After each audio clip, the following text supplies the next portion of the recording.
बिस्मिल्लाहिर्रहमानिर्रहीम। अस्सलाम वालेकुम। मैं हूं ज्वेरिया और आप देख रहे हैं ज्वेरिया फूड रेसिपीज़। आज मैं आपके लिए रमज़ान स्पेशल में बहुत ही मज़े की इमली, आलू बुखारे और खुबानी की चटनी की रेसिपी लेकर आई हूं। ये रेसिपी आपने पहले यूट्यूब पे कभी नहीं देखी होगी। ये रेसिपी मैं आपको बनाना सिखाऊंगी। ये शादियों में भी खाई जाती है, बहुत ही टेस्टी बनती है। तो चले स्टार्ट करते हैं।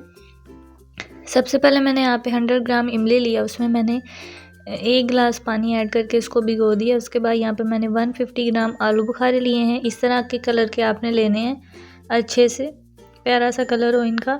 इसमें भी 1 गिलास पानी ऐड करके इसको भी भिगो देंगे। और 150 ग्राम ही मैंने खुबानियाँ ली हैं, इनको भी भिगो देंगे। और यहाँ पर 50 ग्राम मैंने बादाम लिए हैं।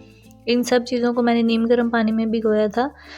तो ये 2 घंटे के बाद अच्छे से ना फूल के तैयार हो चुकी थी। तो यहाँ पर मैंने बादाम का जो छिलका उतार लिया, इन सारों को उतार लेंगे। आप देख सकते हैं खुबानी भी नरम हुई है और आलू बुखारा भी फूल के जो है ना बड़ा हो गया है। उसके बाद इन सारी चीज़ों को ना एक कढ़ाई में डाल देंगे पानी समेत ही, और बॉयल आने तक इसको ढक देंगे। तो यहाँ पर देखिए बॉयल आ चुका है।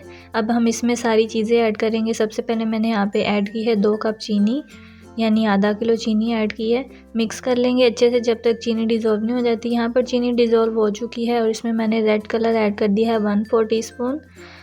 कलर ऐड करने के बाद यहाँ पर मैंने कूटी हुई काली मिर्च ली है। आपने पाउडर नहीं लेना, कूटी हुई लेनी है। और उसके बाद मैंने 2 इलायचियों के ना ये बीज अंदर से निकाल लिए थे दाने, इनको हम कूट के ऐड करेंगे।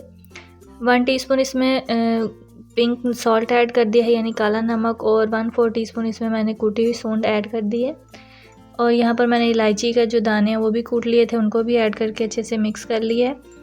इन सारी चीज़ों को मिक्स करने के बाद हम इसमें ड्राई फ्रूट्स ऐड करेंगे। उसमें मैंने बादाम ऐड किए हैं, ये मैंने मेलन सीड्स जो है ना वो ऐड किए हैं। मेरी अम्मी ने जो है ना वो निकाल के रखे हुए थे खुद से घर पे ही।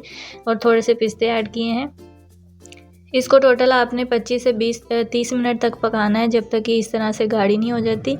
तो चटनी हमारी तैयार है। इस टाइम पे आके आपने फ्लेम को ऑफ कर देना, इसको ठंडी करके डिश आउट कर लेना है। तो देखिए जी माशाल्लाह बहुत ही मज़े की और टेस्टी सी खट्टी मीठी हमारी चटनी तैयार है। आप इस रेसिपी को ज़रूर ट्राई कीजिएगा। आप इसे चाट में भी ऐड कर सकते हैं, वैसे भी खा सकते हैं। वीडियो अच्छी लगी है लाइक कीजिएगा, शेयर कीजिएगा, मेरे चैनल को ज़रूर सब्सक्राइब कीजिएगा। मिलते हैं अगली वीडियो में, तब तक के लिए अल्लाह हाफिज़।